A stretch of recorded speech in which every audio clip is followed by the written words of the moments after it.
Hello girls and boys, स्वागत है friend आज के इस वीडियो में आपका। फ्रेंड आज के इस वीडियो में इतिहास विषय की पाठ्य योजना के बारे में विस्तार पूर्वक चर्चा करेंगे, जिसका प्रकरण है प्लासी का युद्ध। तो चलिए शुरू करते हैं।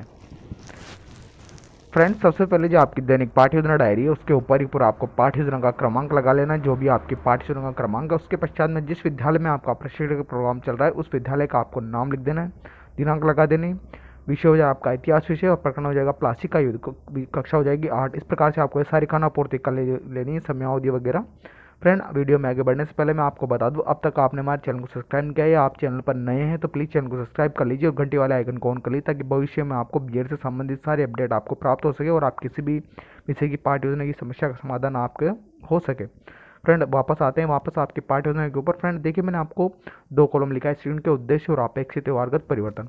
तो इन दोनों कॉलमों को आप ध्यानपूर्वक बना लीजिए। और अच्छा जो शिक्षण के उद्देश्य है उसके अंदर मैंने आपको अच्छा शिक्षण के उद्देश्य लिखा है और उससे संबंधित अपेक्षित व्यवहारगत परिवर्तन लिखा है। जैसे पहला ज्ञानोपयोग, दूसरा है कौशल ज्ञानोपयोग, कौशल, अभिरुचि, अभिवृत्ति। इस प्रकार से मैंने अच्छा शिक्षण के उद्देश्य और उससे संबंधित अपेक्षित व्यवहारगत परिवर्तन मैंने आपको लिखा दिए। तो ध्यानपूर्वक आप इन सभी को लिख लीजिए। फ्रेंड देखिए, शिक्षण के उद्देश्य तात्पर्य होता है कि छात्र, अध्यापक या शिक्षक द्वारा जब बच्चों को किसी विषय वस्तु के बारे में पढ़ाया जाता है तो उस विषय वस्तु को पढ़कर बच्चे अपने आप में क्या अंतर महसूस करेंगे, वही क्या हो जाएंगे, आपके शिक्षण के उद्देश्य हो जाएंगे। तो इस प्रकार से आपको सारे शिक्षण के उद्देश्य और उसके पश्चात नेक्स्ट हेडिंग लिखा है मैंने शिक्षण के बिंदु। तो कौन कौन के शिक्षण के बिंदुओं का इसमें अध्ययन करेंगे वो सारे शिक्षण के बिंदु मैंने इसमें लिखा दिए हैं। नेक्स्ट हेडिंग है शिक्षण की विधि। तो व्याख्यान विधि, कथन विधि, प्रश्नोत्तरी विधि का इसके अंदर प्रयोग करेंगे। सहायक सामग्री के अंदर आपको चौक, डस्टर, लपेट, प्लग, संकेतक वगैरह समस्त सामग्री इसके अंतर्गत आ जाएगी। कक्षा उपयोगी जितनी भी सामग्री है शिक्षण में सहायता प्रदान करती है वो सारी सामग्री इसके अंतर्गत आ जाएगी। उद्देश्य कथन लिख देंगे आप और प्रस्तावना प्रश्न वर्डिंग लगा लीजिए। उसके अंदर आपको दो कॉलम तैयार कर लें, छात्र, अध्यापक क्रिया, विद्यार्थी क्रिया। फ्रेंड जो प्रस्तावना प्रश्न होता है आपकी पाठ्य योजना सबसे महत्वपूर्ण भाग होता है। इसके अंदर आपके द्वारा बच्चों से प्रश्न किए जाते हैं और ये प्रश्न आपको तार्किकता के क्रम में करने रहते हैं। कहने का मतलब है आपको एक प्रश्न को दूसरे प्रश्न से जोड़ते हुए आपको प्रस्तावना प्रश्न के अंदर बच्चों से प्रश्न पूछने होते हैं। जैसे मैंने प्रश्न लिखा उसी प्रकार से आप लिख दीजिए। बंगाली भाषा किस राज्य में बोले, बच्चे उत्तरेंगे बंगाल में सर्वप्रथम किस विदेशी कंपनी ने व्यापार किया, तो बच्चे उत्तरेंगे ईस्ट इंडिया कंपनी द्वारा। ईस्ट इंडिया कंपनी और बंगाल के नवाबों के बीच में क्या हुआ था, बच्चे उत्तरेंगे संघर्ष हुआ था। संघर्ष के परिणाम स्वरूप कौन सा युद्ध लड़ा गया, बच्चे उत्तरेंगे प्लासी का युद्ध लड़ा गया था। तो प्लासी के युद्ध के बारे में आप क्या जानते हैं, तो अंत के अंदर आपके द्वारा एक समस्यात्मक प्रश्न पूछ लिया जाएगा जिसका बच्चे उत्तर नहीं दे पाए और ये समस्यात्मक प्रश्न ही आपका क्या हो जाएगा, प्रकरण हो जाएगा। तो इस प्रकार से आप इन प्रश्नों को बच्चों से पूछ लीजिएगा। और ध्यान देने की चीज़ ये है कि आप जो ये प्रश्न बच्चों से पूछेंगे ये प्रश्न ही आपकी पाठ्य योजना का मूलाधार बनेंगे। कहने का मतलब है जितना अच्छा प्रस्तावना प्रश्न तैयार करेंगे आपकी पाठ्य योजना उतनी ही प्रभावपूर्ण बन के निकल के आएगी। तो इस प्रकार से सारे प्रश्नों को आप लिख लीजिएगा। उद्देश्य कथन में आप लिखेंगे, बच्चों आज हम प्लासी के युद्ध के बारे में विस्तार पूर्वक अध्ययन करेंगे। तो इसके अंदर ये सारी चीज़। इसके पश्चात में जो नेक्स्ट हेडिंग निकल के आती है फ्रेंड, वो नेक्स्ट हेडिंग है आपकी प्रस्तावना या प्रस्तुतिकरण। प्रस्तुतिकरण के अंदर आपको फ्रेंड 5 कॉलम तैयार कर लेना है। शिक्षण के बिंदु, छात्र, अध्यापक क्रिया, विद्यार्थी क्रिया, सहायक सामग्री, शामपट कार्य, ये 5 कॉलम तैयार करने के पश्चात में जो शिक्षण बिंदु वाला कॉलम है उसके अंदर आपको पहला शिक्षण बिंदु लिखना है प्लासी के युद्ध के कारण। प्लासी के युद्ध के जो कारण थे उससे संबंधित मैंने आपको विकासात्मक प्रश्न लिखा है। विद्यार्थी क्रिया वाला कॉलम भी मैंने कंप्लीट करवा दिया है। और छात्र अध्यापक कथन के देखिए, जो प्लासी का युद्ध था वो 23 जून 1757 को लड़ा गया था। इस युद्ध में एक और ईस्ट इंडिया कंपनी की सेना थी जिसका नेतृत्व रॉबर्ट क्लाइव द्वारा किया गया था और दूसरी तरफ बंगाल के नवाब थे सिराजुद्दौला की सेना थी जिसके नेतृत्व में स्वयं वो कर रहे थे। इस प्रकार से सारी जानकारी मैंने इसके अंदर लिखा दी। विद्यार्थी क्रिया वाले कॉलम में लिखेंगे, विद्यार्थी ध्यानपूर्वक सुनेंगे।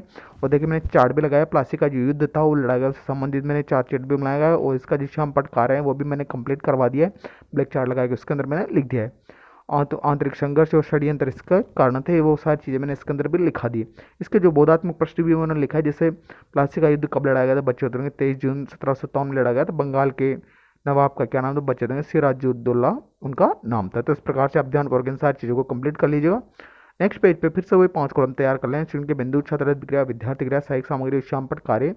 और जो नेक्स्ट शिक्षण बिंदु आता है वो प्लासी के युद्ध के परिणाम। तो प्लासी के युद्ध के क्या क्या परिणाम थे, उस परिणाम संबंधी मैंने विकासात्मक प्रश्न लिखा है। उन विकासात्मक प्रश्नों के जो विद्यार्थी क्रिया वाले कॉलम में बच्चे उनके उत्तर दे देंगे संभावित।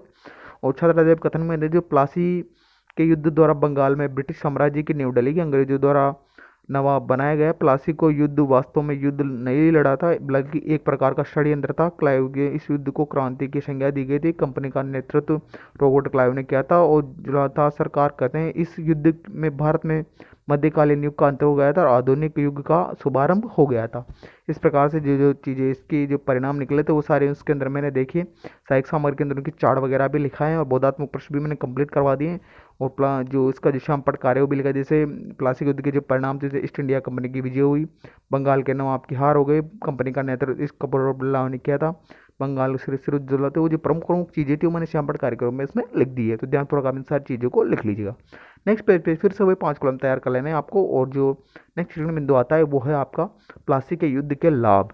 तो प्लासी के युद्ध के क्या क्या लाभ थे, उन लाभों को भी मैंने लिखा है। जैसे विकासात्मक प्रश्न है इसके, तो विकासात्मक प्रश्नों को भी आप कंप्लीट कर लीजिएगा। इसका जो छात्र अध्यापक कथन है उसके अंदर मैंने लिखा है कि इस युद्ध के पश्चात कंपनी के कई प्रकार के लाभ प्राप्त होता है। जैसे कंपनी को सबसे समृद्ध तथा घने भाग का व्यापार करने का एकाधिकार मिला, बंगाल के नवाब को नजराना भेंट व क्षतिपूर्ति के रूप में धन प्राप्त हुआ, 24 परमाणुओं का राजस्व मिलने लगा, बंगाल में मिले धन से कंपनी ने सेना का गठन करने लगा, जिसका प्रयोग फ्रांस तथा भारतीय राज्यों के विरुद्ध किया गया। तो इस प्रकार से देखिए इसके जो प्रमुख प्रमुख लाभ थे और लाभ का मैंने चार्ट भी बनाया। जैसे क्षतिपूर्ति के लिए धन प्राप्त हुआ, भेंट हुई, 24 परगने का राजस्व प्राप्त हुआ, नजराना प्राप्त हुआ, घने भाग पर व्यापार करना प्रारंभ कर दिया। वो सारी चीज़ें मैंने इसके अंदर लिखा दी, शामपट कार्य मैंने कंप्लीट करवा दिया और बोधात्मक प्रश्न भी मैंने लिखा दिए।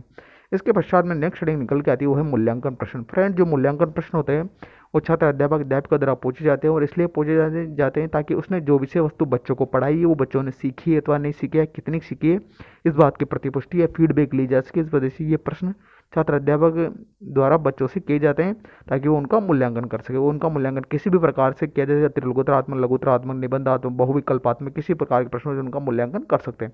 आप अंत के अंदर बच्चों को गृह कार्य दीजिए। गृह कार्य ऐसा दीजिए जिस घटना के स्तर से आपने अध्ययन अध्यापन कार्य करवाया है, उस घटना के स्तर पर आधार पर आप बच्चों को गृह कार्य देता है कि बच्चे घर पर जाकर आसान से अपने खाली समय का सदुपयोग कर सके। फ्रेंड, ये वीडियो आपको कैसा लगा? वीडियो अच्छा लगा तो वीडियो को लाइक करें, चैनल को सब्सक्राइब करें और घंटे वाले आइकन को ऑन कर लें, और नए हैं तो प्लीज़ चैनल को जरूर सब्सक्राइब कर लें। और मिलते हैं फ्रेंड नेक्स्ट वीडियो के अंदर, तब तक के लिए जय हिंद, जय Bharat, Vande Mataram. Thanks for watching.